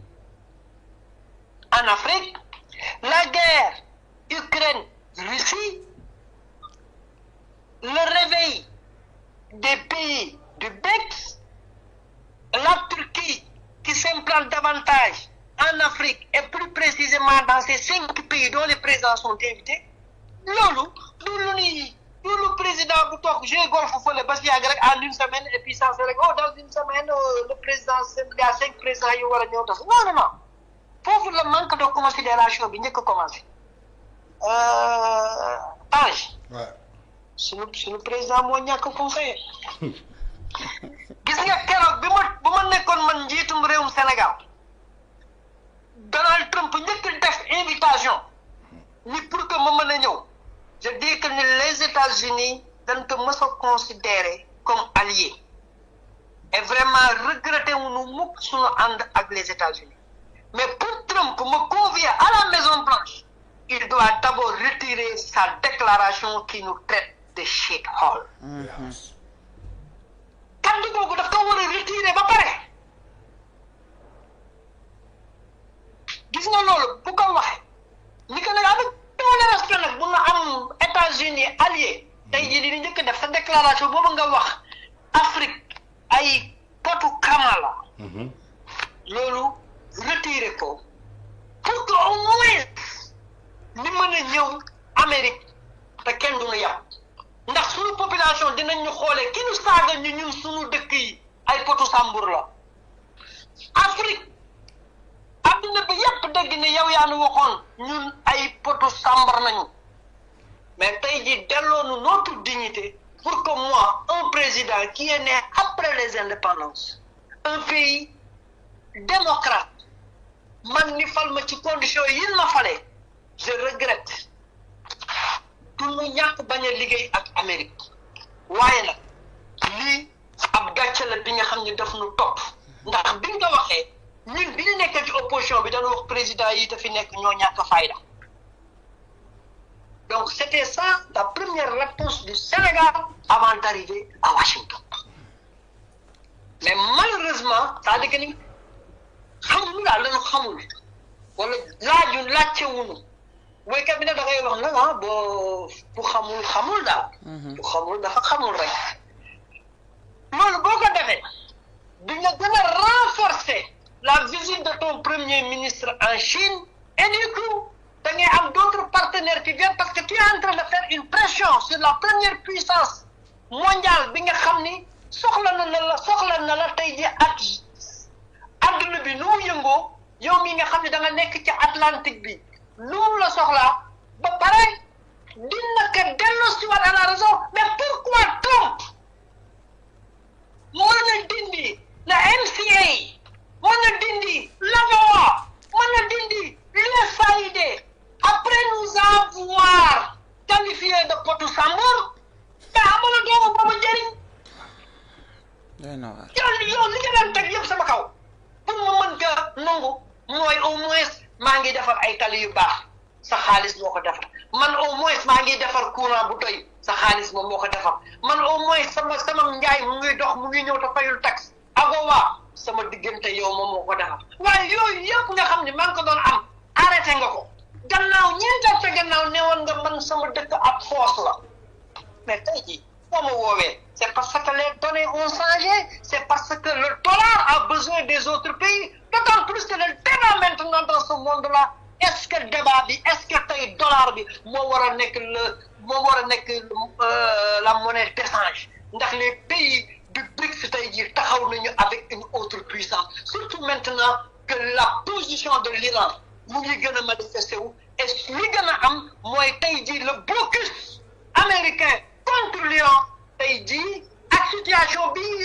Iran wane boppam wane dooleem wane ni attention du woon Iran wu 40 ans en arrière Iran la bi nga xam ne bi ngeen ko téye def ko blocus alalam daal di yàqu fii tey jii Iran boobu bi ngeen ko tëjee nan la def dafa dem jàngal ay doomam dafa dem créer des ingénieurs dafa dem jël xaalisu pétrole boobu nga ni que mënu ko jaay ci àdduna bi muy jaar ci suuf di ko liggéey avec un autre pays ku mel ne Qatar di génnee pétrole am ci suuf di ko jaay ak gazam mu créer des universités de grandes écoles créer ay ingénieurs ba nga xam ne mën nañu toll léegi Iran di bombarder Tel Aviv parce que le problème de l'Iran à l'époque mooy boo gisoon Israël di leen sonal moo di Iran fetalam ay bombam bu ko sànnee le temps que muy yegg Tel Aviv day fekk ni sonn na puissance bu muy yegg si bi du ko amati waaye bi ngeen leen defalee blocus ni xam ni ala kulli haalin ni ngeen def Saddam Hussein di nga leen ko jéem a def dañu dem jàngal seen ay doom dañu dem former seen ay doom dem jëli les ay professeurs yi nekk fii Amérique di jàngale Harvard semaine bu nekk ni jël avion dem jàngale ji Iran ñëw dellu si waat ñu préparer seen bopp di ñu defaree seen bombe yi ba nga leen attaqué benn yoon ñu riposté Tel Aviv commencé mokk da nga ñëw wax ak moom donc l'Amérique a besoin de rassembler ses partenaires parce que bu ñu jógee ci lii Iran wane na boppam pétrole am dina ko jaay par force ndax bu nee day nekk di jéem a tëj yenn détroit yi parce que xam nga nit mën nga ko napp mu yaakaar ni yaa ko ëpp doole mu lay daw waaye gis nga bés boo dofloo ba mu natt doole ndekete am na sa doole wala yow fa ngay laal duggul fa nga bañ ñi laal ko mën na fa am accès mais am na force jëlal muus ci diggu kër gi boo nee sëpp mu daw waaye jëlal muus bu ndaw nag doom ji waxuma la moom nday ja te daw de jëlal doom bi nga tëkk ci biir néeg nga yore sa karwaas songu ka xam ma ni doo ci teg minute nga gis bëñam yu weex tàll génn waaw donc yooyu yëpp yow boo ko capitaliser yooyu yëpp nga xam ko donc booy dem à une telle rencontre yow mii ñu doon qualifié potu sambu war nga xam ne am nga tey benn position booy exploité gis nga les opportunités dans la vie c'est valable pour ñun humain ñun ñi di dox nii gis nga bal bi buy bondee du bonde rek yow sa kanam di ñëw di bondewaat di bonde non loolu moo tax en basket kii kuy jël ki rebondissement yi toujours moom mooy ëpp lu muy gagné basket bal bi bés bu bondee sa kanam jàppal ni bu jógee foofu dafay dem bonde ji ci kanamu keneen jamono bi nag bal bi bonde na ci kanamu Afrique bonde na ci kanamu Sénégal mais malheureusement on a choisi d'être dirigé par des incompétents.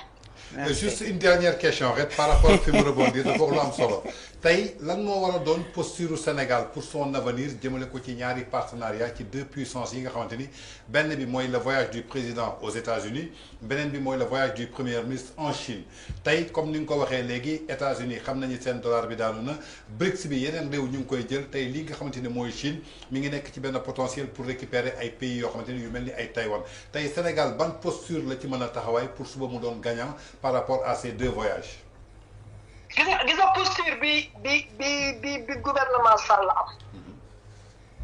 dégagé d'abord par posture bi nga xam ni moom la Abdoulaye Wade amoon ah il faut reconnaître c'est Abdoulaye Wade moo ubbi Sénégal carrément sinon ñun dañu ñettoon rek ci côté Europe bi ak yooyu mais Abdoulaye Wade daf ko ubbi dajji carrément buntu palanteer bu mu fa fekkoon bi daf ko def buntu garas donc Macky Sall bi mu yegsee avec une telle diplomatie pensée mais nag il faut reconnaître que Macky Sall a eu la chance de pratiquer l'État directeur ministre premier ministre président assemblée ba muy yegsi ci nguur gi dafa nekk sàppatu bu ñor xam maanaam un fruit mûr donc atu boobu am na ko donc bi mu ñëwee mu def lecture de la situation xam na ban position je peux dire centriste bi nga xam ni moom la Sénégal di def où les gens ont besoin de toi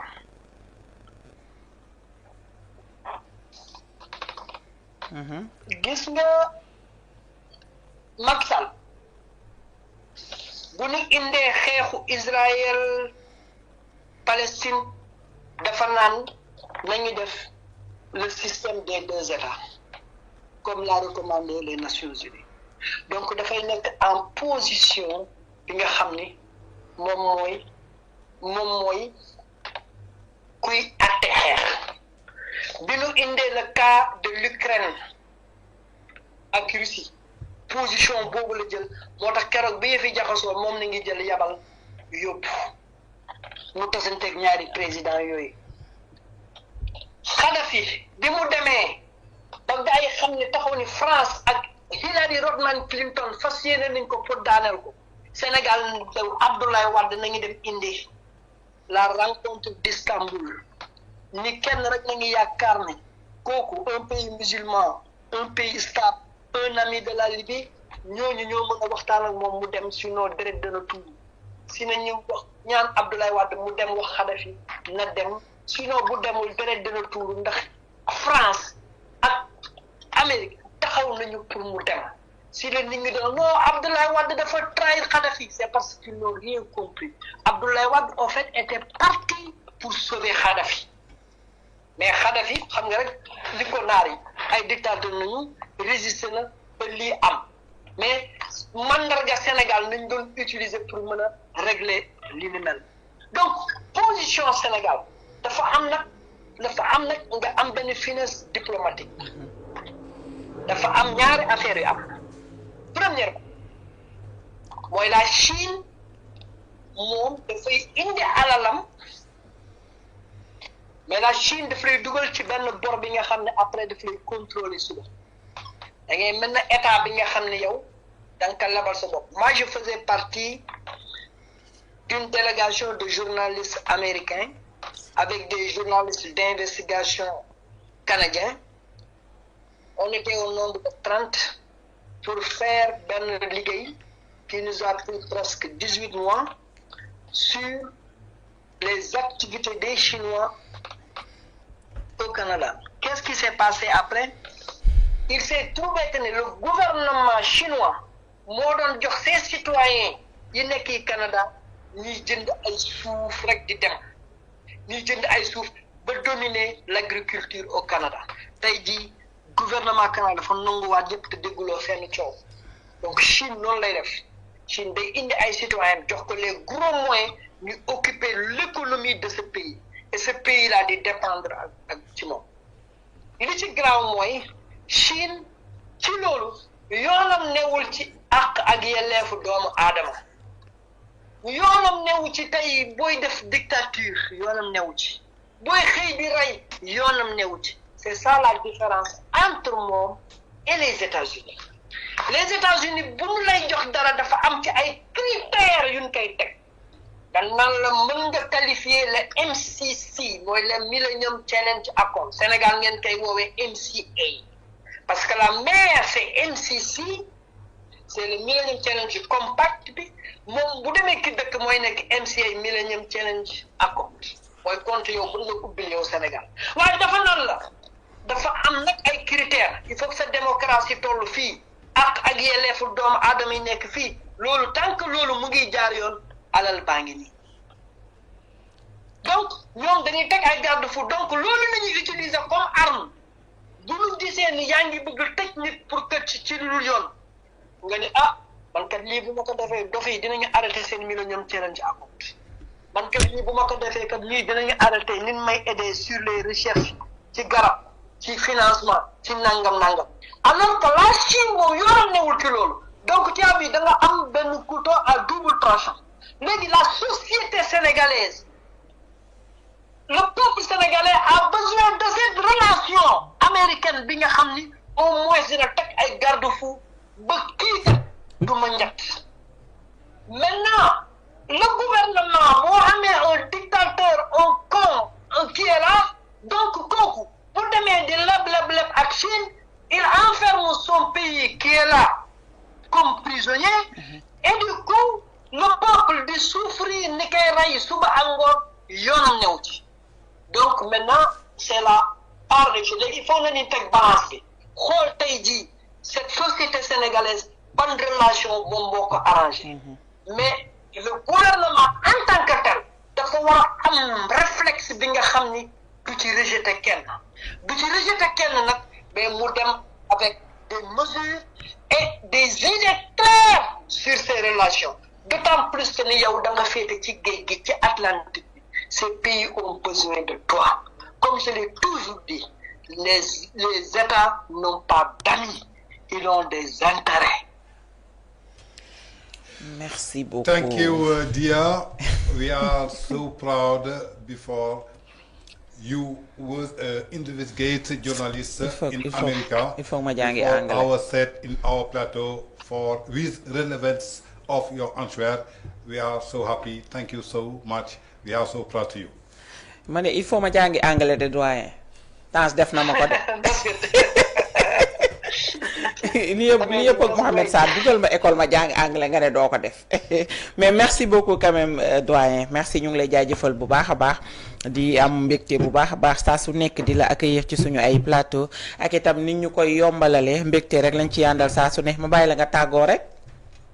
di leen remercier avec le temps avec même les difficultés qu'on a eu d'ordre technique di jégalu ci ñi nga xam ni ñoom ñoo leen di topp. tàggoo bi rek leen la moo di yéen tamit xaar leen seen wàll comme léegi Sénégal moom ku ci bu nee nañu bésu dee bu jotee ñu ci deewul ñëpp boo moytuwul duñu gor donc yéen tam xaar leen seen wàll donc chaque jour bu ngeen yeewoo na ngeen wax ni jour bi dama war a dem fanaani fi gor yi di fan donc si vous vous armez de ça donc dara du leen empêcher ngeen def seen dara du leen empêcher tey da ngeen toog ci ay place de grands journalistes des gens comme Mame Less Camara des génies comme Ahmed Bachir Kounta entre autres donc ñooñu tey ji dans leur tombe mënuñu toog di gis une presse pliée gis nga dafa am xeex bi nga xam ne képp ku ko mës a engagé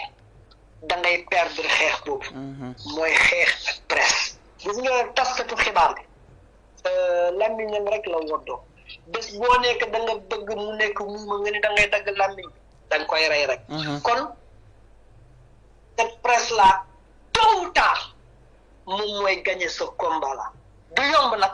mais c'est un combat bi nga xam ni yéen ñi ñëpp da ngeen ci war a taxaw. te incha allah di ngeen ko gagner et je vous encourage ci courage boobu ngeen am. di présenter jusqu'à présent vos émissions. merci beaucoup Baba merci beaucoup yow tamit ñu ngi lay jaajëfal bu baax a baax di jaajëfal képp koo xam ne mu ngi ñu doon seetaan à travers Diaspora News TV ak itam VIP People jaajëfal mon confrère mon frère Tange Tandian mi ma feggooloon itam ci bile plateau naka noonu itam équipe technique bi nga xam ne ñoo àndoon ak ñun depuis le début de l'émission di leen wax ne jaajëfati leen mbir yi daal dinay jaarati yoon comme ni mu koy faral di defee saa su nekk rendez-vous incha allah ëllëg avec la sister Rougui ci seen plateau l'essentiel du matin quant à moi je vous retrouve le mercredi incha allah ci seen plateau espace public jaajëfa ngeen jaajëfati leen